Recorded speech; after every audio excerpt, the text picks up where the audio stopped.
प्रथम चरण में होने वाले बस्तर लोकसभा चुनाव में अब आरोप प्रत्यारोप का दौर शुरू हो गया है। 19 अप्रैल को बस्तर में मतदान होना है और कल नामांकन दाखिल करने का अंतिम दिन है। ऐसे में कांग्रेस से बस्तर लोकसभा प्रत्याशी कवासी लखमा पर आचार संहिता उल्लंघन करने को लेकर एफआईआर दर्ज मामले में पीसीसी अध्यक्ष दीपक बेज सामने आ गए हैं और मीडिया से चर्चा में कहा कि एफआईआर दर्ज से पहले जांच क्यों नहीं कराई गई। कांग्रेस के लोग बस्तर में परंपराओं को मानने वाले हैं और उसी परंपरा के तहत होलिका दहन करने वालों से मिले और सहयोग करने की बात कही तो प्रशासन ने एफआईआर दर्ज करवा दी। साथ ही कहा कि ये भाजपा की सोची समझी साजिश है और चुनाव को प्रभावित करने भाजपा की यह चाल चली है, लेकिन कांग्रेस डरने वाली नहीं है। बस्तर की जनता कवासी लखमा को अच्छी तरह से जानती है और इस प्रकार का हथकंडे भाजपा के लोग ही अपनाते हैं। हमारे प्रत्याशी के ऊपर एफआईआर हुई है। क्या एफआईआर दबाव में किया गया है? क्या एफआईआर जानबूझ के किया गया है? क्या एफआईआर से पहले जांच हुई? ये सारे तथ्य है।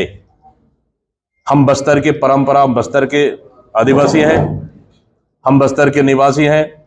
यहाँ के हर परंपरा को हम मानते हैं और इसके बाद जहां भी मंदिर मस्जिद जहां भी जाए, हम देवगुड़ी जहां भी जाए, हम नारियल फूलमाला कहीं 11 रुपए या कहीं 51 रुपए, कहीं 101 रुपए हम चढ़ाते हैं। ये परंपरा है ताकि देवी देवता और वहां के पुजारियों के लिए, वहां के साज सज्जा के लिए काम है।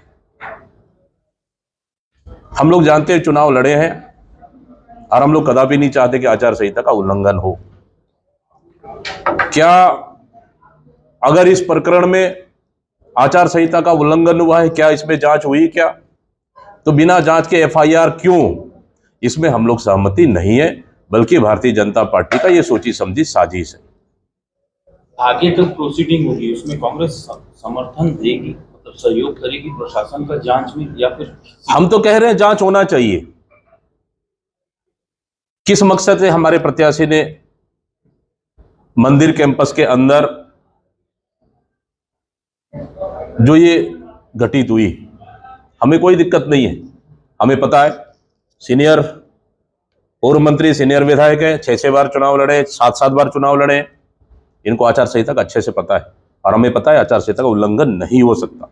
लेकिन इस तरह से हमारी चुनाव को प्रभावित करने के लिए, कांग्रेस के ऊपर दबाव डालने के लिए, कांग्रेस के ऊपर मनोबल कम करने के लिए इस तरह से हथकंडे अपनाना भारतीय जनता पार्टी की सोची समझी साजिश है। इसमें बिल्कुल हम डरने वाले नहीं है, हम डटकर मुकाबला करेंगे। पूर्व मुख्यमंत्री भी यहाँ रहेंगे।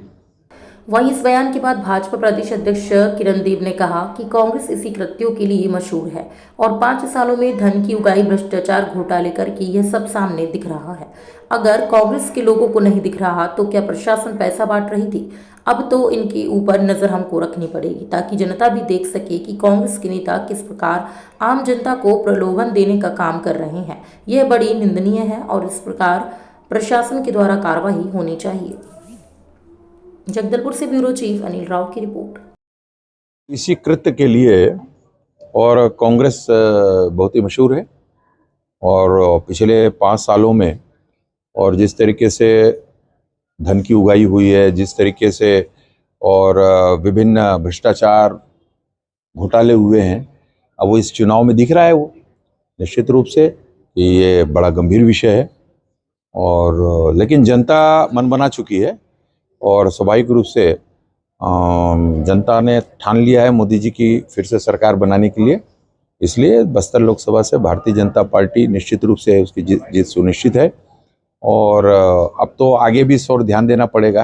कहाँ कहाँ इस कृत्य को इन्होंने कब कब कैसे कैसे अंजाम देना है, इन लोग ने शुरू कर दिया है। निश्चित रूप से ये बड़ा निंदनीय घटना है। दादा, अरेस्टिंग का प्रोविजन है तो क्या बस्तर भाजपा ये मांग करेगी कि कांग्रेस प्रत्याशी की अरेस्टिंग होनी चाहिए? इस बार बात करेंगे, अगर उसको संज्ञान में लेना है तो संज्ञान में लेना चाहिए। चुनाव में इसकी अगर शिकायत हुई है चुनाव शाखा में, हमारे चुनाव के जो निर्वाचन शाखा में, तो निश्चित रूप से इस पर कार्रवाई होनी चाहिए। कांग्रेस ये आरोप लगा रही है कि डबल इंजन की सरकार को खुश करने के लिए प्रशासन ने जो है एफआईआर ले ली। तो प्रशासन पैसा बांट रही थी क्या? पैसा तो आप बांट रहे थे, जो पैसा बांट रहे थे, और ऐसे सार्वजनिक स्थलों में और ऐसा खुलेआम पैसा बांट रहे हैं और निश्चित रूप से इस पर संज्ञान होना चाहिए।